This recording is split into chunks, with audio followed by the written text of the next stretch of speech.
Okay, so let's open up the floor to questions. Well, Jose and Lindsay are going to see where they come from. Hi, it's for whoever wants to answer. I think part of the concern of us parents is about the long-term side effects of the medications, and I think that's a part when in the summer I try not to give it to him too much if he doesn't need it, and then it comes back in September to haunt me. So can you just let me know what are the side effects of the long-term medications? So maybe we'll get Susan and Malcolm first, and then we can open it up to anyone else on the panel who would like to comment. Anyway, thank you for your question, and I hear that a lot. In fact, I think fear of side effects of inhaled steroids are probably one of the main reasons that people do come off medication.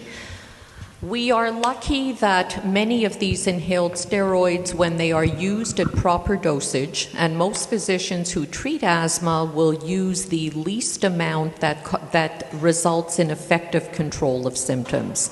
And at these kinds of dosages, there really are not generally long-term effects in terms of growth in skin and diabetes and cataracts and all of the things that we associate with people taking steroids by mouth.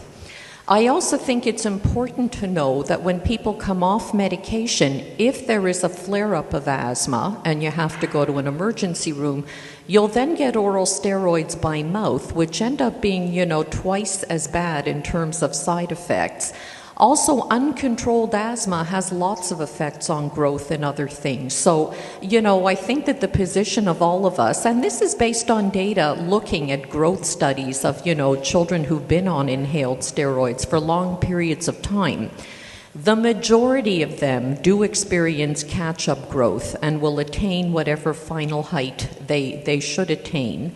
But, the most important thing is to get good control of the disease, and side effects are minimal when that's done most of the time.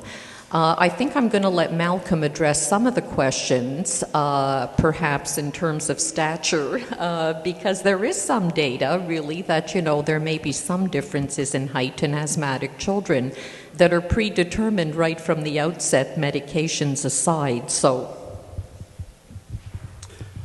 thanks, Susan. Going back, and I guess I have the advantage with grey hairs of remembering back to the 60s and the times when asthma was poorly controlled. Several publications came out about that time pointing out the long-term effects of uncontrolled asthma with growth stunting. And we used to see children who were short, who had what we called pigeon chests because they couldn't breathe well and they got overextended lungs. We never see that now. Never see it. Do we see any growth restriction? Yes, we do. The study just published recently, which actually made it into one of our major medical journals as if it was huge news. And we said, so? It was a study where children had been treated very effectively with an steroid by the inhaled route in appropriate dosage over many years. Their final growth, their final height was about 1 centimetre shorter than those who'd not had steroids. And I said, well, okay, so you're 182 centimetres instead of 183. If you want to be 190 centimetres and play basketball, then your asthma is going to limit you anyway. So what's the difference? And there's none. I think this whole apprehension about growth, retardation, restriction has been so much overemphasized. It's there, it's minimal, and a child who's 1 centimetre shorter with well-controlled asthma is a much happier child and a much happier family than somebody who might not have had steroids and who spends time going in and out of emergency rooms and having uncontrolled asthma. I get the same question that Susan does from adults as well, and there it's different. They're not worried about growth, but they're worried about, well, I've heard that steroids make your blood pressure go up and they thin your bones, and I'm a 65-year-old female, so I'm at risk for osteoporosis. I don't want to take steroids. And again, we've got to spend a lot of time reassuring people that the doses we're using by the inhaled route are minimal, and you have to take about 20, 30 puffs a day to get the effect of one prednisone tablet, which you might need if your asthma is out of control. So there's a huge safety margin for using inhaled steroid. They don't grow hair on your chest. They don't make you ride your bicycle at 100 miles an hour. They are very, very safe medications. Julia, do you want to comment on this? No? Susan, you have... Yeah, I'm just No, gonna- wait a second. Sure. Maybe we'll let...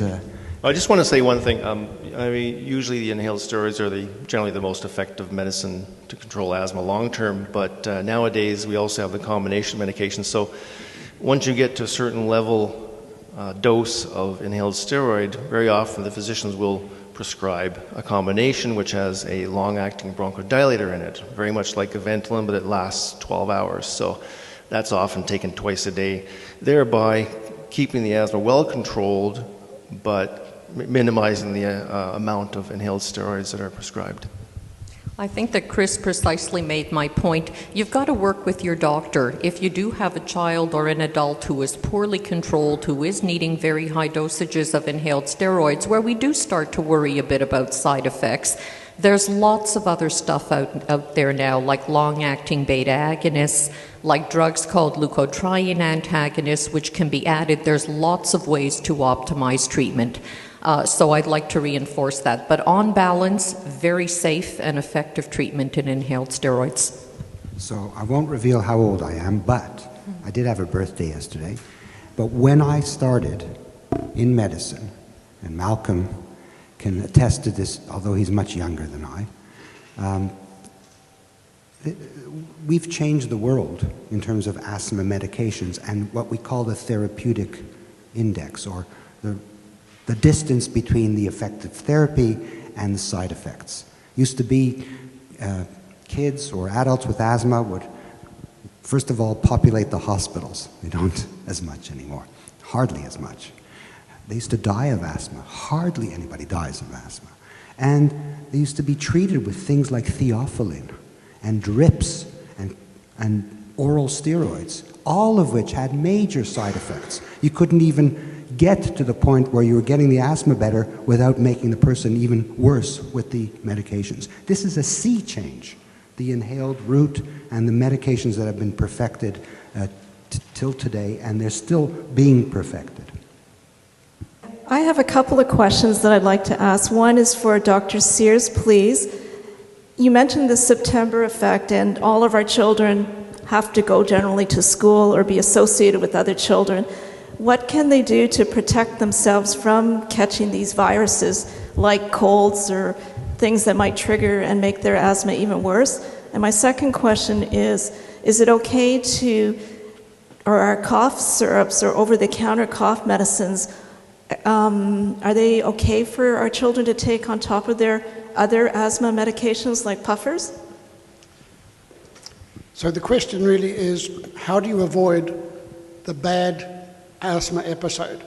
You asked the question of how to avoid the viruses. They're going to get you. They're going to get the kids. The important thing is that the virus doesn't trigger the asthma as badly as if they're unprotected. So unless you keep your child at home or wrap them in a bubble, you can't stop them being exposed to viruses. We don't have a rhinovirus vaccine that's effective, and may never, because there's so many varieties of the rhinovirus. So the important thing is to say, okay, they're going to be exposed, they're going to go to school, they're going to be rubbing shoulders or whatever else they rub with other kids, and they're going to get virus infections. The secret to keeping them controlled is to have their asthma well managed. And when we say well managed, the ideal for a child is to be so well managed that they don't realize, don't even think that they have asthma. The danger of that is that people think it's gone away. And so, well, I haven't wheezed for a week, so I'll just stop my treatment. The reason they haven't wheezed for a week is because they've been taking regular treatment. And the analogy is, think of somebody who has diabetes, and they take insulin every day to keep their diabetes in their blood sugar where it ought to be. So it's normal. But we don't tell them, well, now you should stop your insulin because your blood sugar is normal, because we know within a day or two they'll be very sick again. The same analogy in asthma. Keep them well by using treatment which keeps them at their best. We find the lowest dose that works to keep them at their best. And sometimes we have plans that if you get a cold, you increase the dose a bit and you do this and you do something else, or you maybe add another medication. But the way to protect children from the September epidemic is to have them going back to school well treated with their asthma fully under control. I'm going to let Susan talk about cough syrup. Anybody else on the panel? Susan, Julia, Chris? Yeah, another big one is hand washing and keeping your hands away from your face. Now with kids it's more difficult, but whatever age they can do that at. When you're in public, hand to face, that's how you get the viruses. And I was pretty happy when I went to the washroom here. There was actually a system in place where you didn't have to touch the handle. You could use the paper towel, open the door with that, and put the paper towel in the bin beside the entrance. And a lot of places don't have that. So I'm a little bit compulsive about that. Not obsessive compulsive, although my wife might say I am, but if I hear her come in the house and I don't hear the running water, have you washed your hands yet? You're touching that keyboard that I'm going to be using, and I have asthma and I'm more susceptible to that, so I'm pretty diligent about that. Yeah, I would reinforce that for sure. The best prevention is really good asthma treatment, and there's no question that for school children especially, a real phenomenon is to come off medications in the summer. People get afraid of treating chronically. They get fed up of using something every day. They're worried that the medications will not work if they keep taking it. So I always emphasize, to anybody with asthma, if you're going to do anything like that in conjunction with your doctor, but restart before school at the end of August. And that would have coincided with the study, in fact, and when the leukotriene antagonists were added. Are cough syrups a medication for asthma? And the answer is no. I tend to keep away from a lot of these over-the-counter products. The DMs and other sort of narcotic analogs which suppress cough, they're not a good treatment for, asthma. All they do is they perhaps may help with symptoms, and there's certainly side effects and intrusions with treatment if you do use them. So I use them very little in my practice. Yeah, but parents use them because then they can go to sleep. But it's not, as you've heard, it's not a great idea. Any other comments? I was just talk about research for a second, and Malcolm said, Dr. Sears said that we don't have a vaccine for rhinovirus because there's so many types of them, and that's true. And some types seem to be more important than others in causing an asthma exacerbation or flare-up. And I was just in Australia, where people are very interested not just in the spikes, but also in the rhinovirus itself, in its components, in how it's folded, and maybe not now in 2012, for sure not, but maybe in a year or 2 or 5, there will be a better approach to a vaccine or an actual treatment of the virus. Right now, asthma control, but maybe other things will be added as researchers get their ideas together. We have a son who takes Singulair, and we noticed he's been taking it for quite a while, that it seemed to be impacting his mood. And I just wondered if through your practice, we've worked with our physician to lower his dose and still get good coverage, but if that's something that you see in other children. You mean a mood effect? The mood effect, behavior effect. Mm-hmm. I do, okay. It is certainly possible associated with Singulair. There are times when I do have to take children off Singulair precisely for that reason. It's an excellent medication which gives good control. My first step is not generally to stop it, but to decrease the dose and see, that I can still get the benefit. There was a bit of a scare a number of years ago where there was a suicide in a teenager who was on Singulair therapy. This caused a bit of an uproar, certainly in the media, but on looking through all the data, there was never any proven association or increase in any of these events in people who were taking Singulair. Most of us are still very comfortable using it, but you will every so often get a behavioral issue, and then I decrease the dose. So do any of you in the schools see phenomena like children either affected by or you think are affected by their medications in ways that are not good for them? Jackie? I think in schools, for the children who are taking medication during the school day, they are watched so carefully. And because we're always very conscious that we have a responsibility of keeping these children safe and healthy and following through on the physician's orders for the prescription and the use of the prescription. So when I think of children misbehaving, I would rather think that that is much less attributable to a medication compared with perhaps other reasons. Well spoken. I mean, it sounds like my mother would have said. Malcolm? Can I just add a comment? I talked earlier about the study we did when we gave children medication through this September period. And the actual medication we used, some people have asked, was a Singulair or Montelukast or a matching placebo or dummy. When the study was over, we then interviewed the parents again and got the whole story. And I was horrified to find that during the study, and we hadn't been told about this at the time, which bothered me even more, but during the study, one of the children in the study got very aggressive and took to his parents with a knife. He ended up in the emergency room and under psychiatric care. And I thought, horrors, this is the end of the study, this is the end of our medication. So we broke the code to see what he was on, placebo, for which I was very grateful. It was not the drug. These things happen. And as Susan said, there's been a lot of literature over the last 5-6 years looking at this question of mood, particularly when this suicide question came up, and the evidence is it's not there. I think you're right. Children have moods for all sorts of reasons. And maybe asthma itself gives children behavior problems, especially if it's not well under control. Well, that raises... Go ahead. Yeah, I think one of the other things you should know, when we have children taking medication within a school system, the medication they take, the time of day they take it, and any characteristics the child is exhibiting is all recorded. And when we start to watch patterns, then we're very quickly having conversations with parents. This is not taken lightly. Well, yes, I'll get to your question. I want to make a comment on that. Kids can feel stigmatized, or they can feel singled out because they have a disorder or a disease, whether it's diabetes or asthma or food allergy.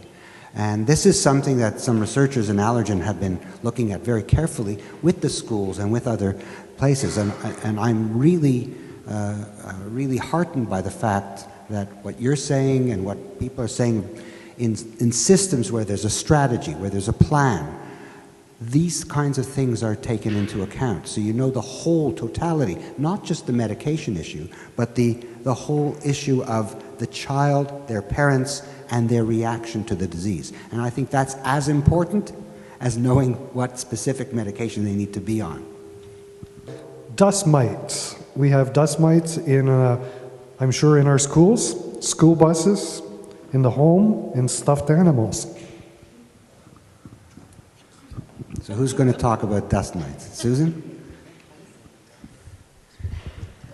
Well, look, I see a lot of house dust mite allergy too. It's unavoidable. There's no question that it's probably important in terms of an allergen that leads to the presence of asthma, and that's been looked at as well.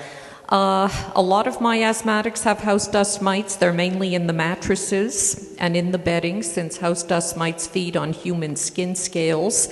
There are avoidance measures to protect house dust mite allergic asthmatics. How effective are they? We don't have a great literature on that subject. You have studies which show that avoidance does work in certain cases, and then there are studies which show that it doesn't work that effectively. At the end of the day, we always recommend avoidance and do what we can because it's important in terms of triggers, but it's really not a substitute for good asthma treatment with effective medications. Hard to avoid house dust mites. I mean, most of us don't spend most of our time in bed as much as we would like to. And, you know, these studies that look at avoidance, as I said, they sort of like line up on both sides of the fence. They're quite hard to do. But it's true that house dust mites, it's not the mites themselves, it's their excretions, are a major worldwide cause of asthma. a major one. And we just had a guest lecturer came and gave a memorial lecture for our colleague who put asthma on the map, Dr. Fred Hargrave. This was the first memorial lecture given by Dr. Tom Platts-Mills from Virginia, and he has done studies of countries all over the world showing the relationship of house dust mite allergy to asthma. So it's the most important example of an allergy to something leading to asthma. But also, you could go live in the desert where there's no house dust mites. Well, I was just going to say, if you want to avoid house dust mite, go to Winnipeg. It's too cold for the mites there. I wanted to know if there's any plan in place to do something with the indoor air quality. I've been in my daughter's school. It is stuffy. I don't feel like there's any fresh air. And I know there are lots of different types of equipment and filters and lights that could actually clean the air in the schools, which I would think would help reduce the triggers. My second question is, at what age should you get your child tested for allergies? Okay, so we'll go for the school question first, and we'll start with Jackie, then Bob, would you have a comment? We just conferred. Okay, you conferred. Yes, the air quality in our schools, between both boards, we have about 150 facilities. The air quality in our schools is regularly tested on a scheduled basis, and it's done by the environmentalists here at Halton Region. And at this particular point, we don't have any air quality issues within a school. But, I can appreciate the fact that there are times in a given classroom where it may feel very stuffy. In fact, I was just chairing an accessibility planning group meeting this afternoon in a room at the board office, but the heat was up so high and it began to feel very, very stuffy. So sometimes it doesn't have anything to do with the air quality. It may have to do with sometimes temperature control that varies throughout a building. Does anyone else have a comment on that? I can just say that that's a very important question, the quality of the air. And the standards for air quality, even if Chris is right, and she is right, that they test it and it meets standards, we want to push those limits. So in the child study that I mentioned, and Malcolm can speak to this more, but in many studies across Europe, across Canada, we are looking to see what else is in the air and what other factors in the air make the air good or not good. So the feeling you have of stuffiness, I agree with Chris, that's not a measure itself. That's maybe a red flag that you want to ask the question, and that's correct that you ask the question. But then we have to get experts in Environment Canada, experts in Health Canada, and experts in chemistry, and experts all over together to actually measure different components of the air and then figure out which of those components is or isn't important in triggering asthma. That's a big task, but I think it's an important one.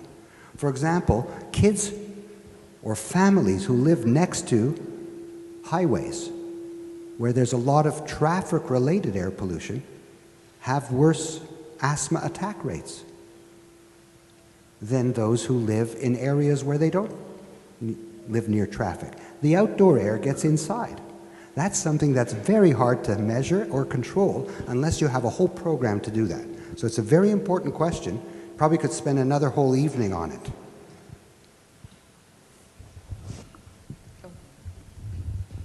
There was a question about... Sure, yeah, the age and skin testing, really any age where you think the information that you're going to get is going to be useful to the care of your child. And I tell this to family doctors all the time. Even very young children, there's no contraindication to doing it, and they're testable and interpretable, and it's safe, and any age is the answer. Tell the audience exactly what's done and how little it hurts. How it's done? How it's done and how little it hurts. Yeah. So they shouldn't be afraid of it, not for them or their kids. Skin testing is an extremely sensitive test. What it entails is putting a drop of the allergen that you're interested in finding out about on the skin of the patient.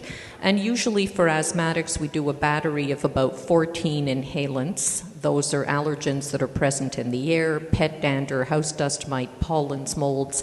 We put a drop of that allergen on the skin, we put a prick through the skin, and you know, people's skin has allergic cells called mast cells on it, with the antibody called IgE fixed to those mast cells. Mast cells and IgE are responsible for causing allergic symptoms. So if somebody has antibody to that particular allergen, it's going to bind that allergen, the cells are going to break apart, degranulate, and what you're going to see as a positive test is a little hive, which we call a wheal. And if those tests are positive, then in most cases that person may be allergic. You have to weigh the findings with the history. We have an answer in 15 minutes. You know, there are very few tests in medicine that can give you an answer in that degree of time. It's safe, and you know, certainly for things like foods and pets, it can give you fairly accurate information in a very short period of time. Now, it's important that you get it done by somebody who's trained. There are lots of people out there who will do skin testing and give you 50 positives that have nothing to do with your child's condition, and which don't need to be avoided. So I spend a good part of my day debunking what people have had done by others who are not trained in allergy, or people who have sort of shortcutted the system, send off blood from a pharmacy, get IgG testing and other sort of unsubstantiated blood work to sort of address the issue of whether or not they're allergic. That's a whole other subject, which is even bigger than, you know, traffic and asthma and whatever. So I just wanted to get across that it doesn't hurt. And it's much less painful than a vaccine or a shot or even a needle to take blood. Can I just add a couple of comments? One, due to mention the study we're doing across Canada, where we have 3,500 families and 3,500 children we're following. We've been doing skin testing in these children when they're aged 1 year, and we've done a couple of thousand of them already without any problems. Interestingly, about 10% of these children by the age of 1 year are showing at least one sensitivity, often to foods at that age, but beginning to show some of the others. So it's very safe and very easy. The other comment I just wanted to make, to come back to the question of the indoor air, things that are obvious. The one thing that we should be watching for in terms of homes and schools and so forth is dampness and mold. That's now well established to be a risk factor for increasing asthmatic symptoms. So damp, mouldy homes. Sometimes you walk in and you just do the sniff test. That's a home that's going to have problems.